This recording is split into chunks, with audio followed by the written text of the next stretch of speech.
Ramo. In my language, that means greetings, but it's more than a greeting. It basically means all that is good is wished upon you. I come from a country that is quite small.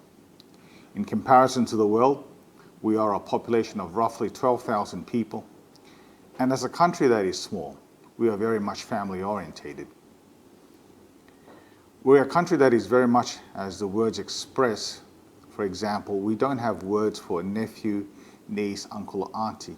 For us, the word son, daughter, father, or mother is used instead of niece, nephew, uncle, or auntie, or even cousins. They're called brothers or a sister in our language. That means we are a country that is very close-knitted together, and we are close-knit because of our customs, because of our ethnicity, and us as a people. Our history is a history like other countries. It is filled with heartbreak, it is filled with triumphs, it is filled with victories, it's filled with sadness. In our history, we've got also a history of decimation. There's been numerous threats on our tiny nation, and we have survived over our short history. The figure of 1,500 has commonly been used as a benchmark for nationhood, and if the population count falls below 1,500, in some cases here in Nauru, went down to as low as 500, it was considered unsustainable.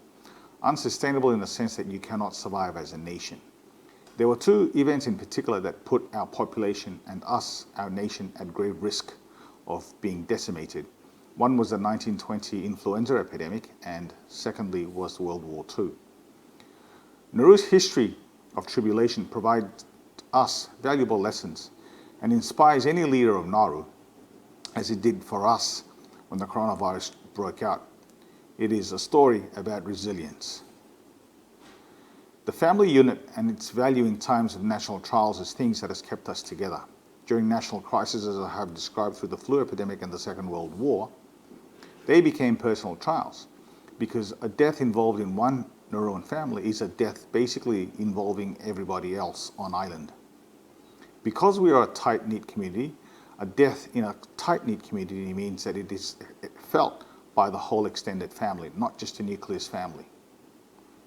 Now, therefore, when tragedy occurs, it happens to Nauruans in a very personal way. Therefore the whole clan or the whole tribe is affected by that tragedy. The events of World War II and the flu epidemic are ingrained in the memory of many Nauruans today, because these are stories passed down from generation to generation. Stories of tragedy, stories of survival at the same time. And I want to highlight something, that what is considered to be an epidemic in other parts of the world is a pandemic here in Nauru because of our small size. What is considered to be a pandemic in other parts of the world would be considered a Holocaust here. And because we are one family, it means basically that we have to protect the whole of Nauru, we start from protecting one. Because the protecting of one is the protecting of the whole country. And we must protect ourselves as a family of Nauruans. The events that have shaped and influenced our policy in regards to responding to the COVID-19 virus, well, I'll break it down for you. One, we took lessons from our history. Our history of making sure that what happened in regards to Nauru in the past, when our population was nearly decimated and we nearly lost our identity as a people, that was one lesson. Learn from our history. Make sure we do not repeat history again. That was one lesson. That means we had to be well prepared, we had to be better armed and respond to this enemy, which is COVID-19. It means being proactive, it means responding immediately so that we do not allow this enemy onto our territory. Because history has taught us also that once an enemy is on your soil, as it happened during World War II and the flu epidemic, our very existence as a nation is threatened, and the results are devastating. We as a government were determined not to let another world event decimate basically us, and make sure that history is not repeated again here in Nauru.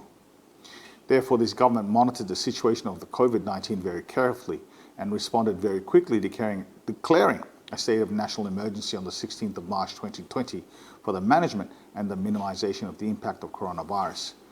Now, what we did was we put in place a policy called Capture and Contain. And that's basically using our plane, because we still need to ferry passengers in and out of Nauru, the ships that still needs to bring cargo in and out of Nauru as part of our extended border. So we captured those borders. We captured everybody on a plane, we captured everybody on a ship, and we contained them. And in that containment, we made sure we did all the necessary testing to make sure that the way we are responding to the pandemic that's happening around the world is a positive thing for Nauru in our capture and containment policy. Also, we reached out early to our international partners for their support towards our effort in responding to the pandemic. Engagement with partners resulted in very valuable support to our health system, our customs and our border control sector, and it also gave us budgetary support. And we really thank our donor partners in this area: Australia, Taiwan, the UN agencies, PIFs, New Zealand, and all the other, the United States of America, and all the other countries that have supported us.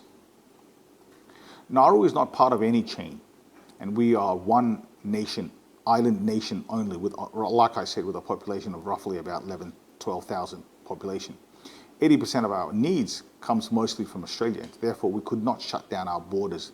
Therefore, hitting the right balance in our capture and containment policy was very important. This also meant that the borders of other countries were used as bulwarks against anything that would come in our direction.